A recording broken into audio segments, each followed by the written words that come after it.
So as far as the investigation goes, this is the timeline, and we're happy to share it with you. In the meantime, I'd like to read the preliminary findings following last week's investigation and public hearing.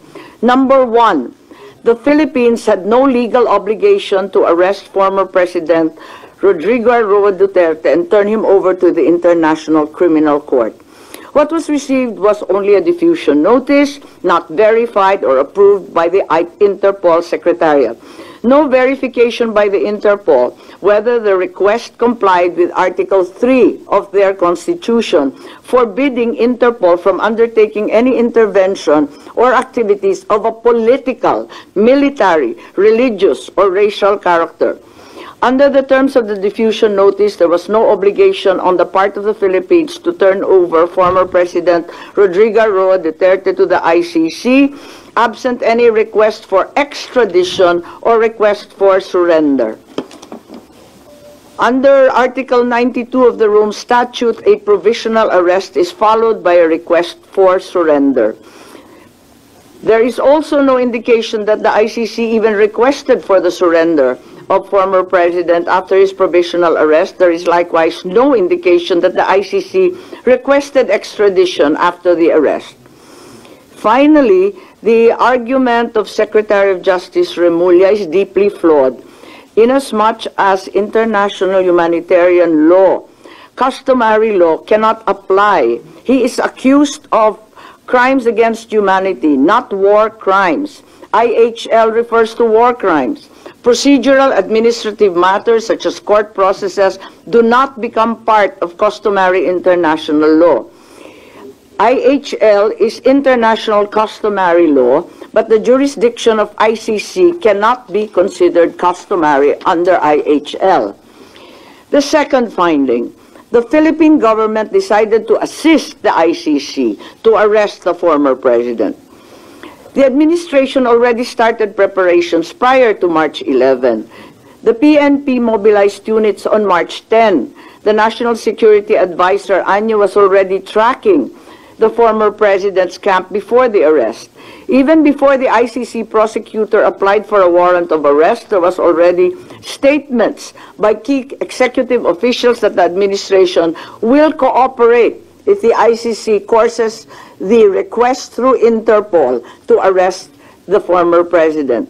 Finally, the claim of the Department of Interior and Local Government Secretary, John Vic Remulla, that the supposed group effort was only based on rumor is incredible. This attempt to cover up what was already aired on media and what had already come to pass was an indication of a comprehensive plan to arrest the former president already being in place even before the date indicated in the ICC warrant of March 11. Finally, my third preliminary finding was that there were glaring violations of the rights of the former president. The constitutional safeguards guaranteeing liberty and due process of law were not observed. No warrant was issued by a Philippine court. The arrest did not fall within the exceptions of a warrantless arrest. Meanwhile, General Torre invoked 125 article of the revised penal code only applying to warrantless arrest. The constitutional safeguards for the right to liberty of abode were also disregarded. No court order was issued mandating that the former president be taken out of the Philippines against his will. Former President Duterte was deprived of the right to be visited or to have conferences with immediate family members under Section 2F of Republic Act 7438. General Torre admitted he did not allow Vice President Sara Z. Duterte to visit former president in Villamor Air Base, contrary to RA 7438. Former President Duterte was further denied the right to be brought to judicial authorities under Article 59 of the Rome Statute. The former president was also denied the right to apply for interim release under Article 59 of the Rome Statute or the right to apply for bail under prevailing jurisprudence on extradition. However, during the public hearing of March 20, here at the Senate, the Secretary of Justice insisted on the inapplicability of the Rome Statute. But a DOJ certification signed by Prosecutor General Richard Fadulion stated very clearly that the DOJ made the following determinations. As competent authority of the custodial state, the arrest issued complies with Article 59 of the Rome Statute.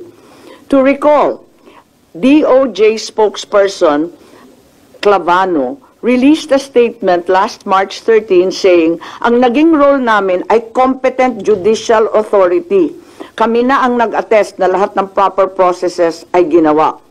Similar to Prosecutor General Fadulion, the DOJ spokesperson showed that the article cited in the Rome Statute had been complied with.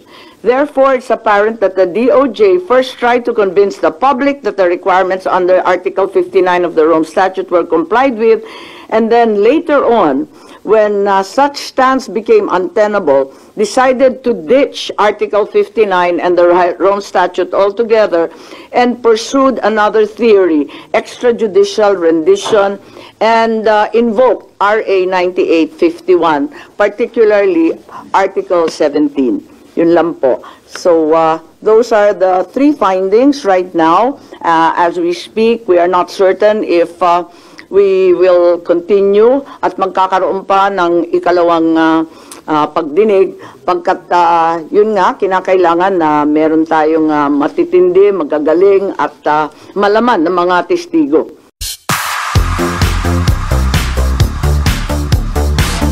Hindi naman ako nag-imbestiga para magpasikat or ma-endorso or maging bahagi ng ibang partido. Nag-imbestiga ako para malaman kung ano talaga ang nangyari at kung talagang nasunod ang batas ng Pilipinas, kung talagang kaya natin tayuan ang ating soberanya at kalayaan. Katulad ng sinabi ko kanina, yung mga OFW, gusto malaman kung talagang maipagtatanggol ba natin sila. Eto na nga dito sa Pilipinas, paano pa daw sila nagkakayod at naghahanap buhay sa ibang bansa. Kayang-kaya silang kunin. At saka yung mga nakakulong, makakauwi pa daw sila. Paano ba? Tapos, yun nga, sino mananagot? Maraming tanong pa rin talaga. Well, nanghihinayang ako, hindi lamang para sa pamilya namin, kundi para sa ating kasaysayan, no? Kasi nagumpisa sa amin nung EDSA, pagkatapos noon, 'di ba, nakulong din si Presidente ERAP, si Presidente GMA, nahinto lang kay Presidente Duterte. Eto na naman, naaresto na naman. Umpisa na naman ba natin itong siklo ng paghihiganti, ng balikan, kapag wala ka na sa kapangyarihan, babanatan. Parang ako'y naaawa sa Pilipinas. Kung ganito na lang tayo, paano pa tayo uunlad? Yun na nga ang sinasabi ko na nakakahiya itong nangyari. Apakalungkot natin bilang Pilipino para tayong failed state. Hindi naman siguro, andyan pa rin ang ating mga husgado, magagaling ang ating huwes at abogado. Bakit naman tayo nauwi sa ganito? At tulad ng sinabi mo, kung nangyari minsan, pwedeng maulit. Pero para sa akin, at narinig ko si Presidente Duterte, tulad ng ama ko pareho nilang sinasabi, haharap ako sa anumang kaso at pagliliti sa Pilipinas. Pero kapag sa ibang bansa, hindi ko kakayanin yon. Kasi syempre, yung tatay ko, di ba, dinala rin sa US. Ayun. Sabi niya, ayoko. Dapat sa Pilipinas, iuwi ninyo ako, haharapin ko yan. Ganun din ang sinasabi ni Presidente Duterte. Kaya daw niyang sagutin lahat yan, basta dito sa Pilipinas, sa husgadong Pilipino. Sasagutin daw niya at papayag siya malitis. Hindi ako yung abogado niya eh. So, ang nagagawa lang ng Senado in aid of legislation, oversight, kung ginampanan ba ng lahat ng ahensya ang trabaho nila, lahat ng tungkulin ba, ang karapatan pang tao ba na ibigay, lahat yun. At kung kinakailangan, papalitan pa natin ang sistema ng ICC, Interpol, ng Philippine Transnational Crime, at saka nung RA 9851, yung extradition treaty na pagkaluma-luma, sinulat pa ng tatay ko. Maraming batas kasi na palibot dyan eh. Well, syempre, happy birthday. Matindi rin yung umabot sa 80 years old at sana makauwi na siya. At higit sa lahat, syempre, gusto kong pumunta sa The Hague. Kung papayagan ako, dadalhin ko yung cheque na 10,000 pesos. Kasi expanded centenarians, qualified na siya. 80 anyos na. Hindi, biro lang. Wala lang. Kasi di ba ako nagpasa ng bill na yon, kaya nagbibiro ako, oh, pwede na pala ito. No. Wala. Sabi naman ni Presidente Duterte, wag na kayo pupunta rito eh. Kung hindi rin nyo balak ako samahan sa loob ng selda, wag na. At hindi rin tayo magkikita.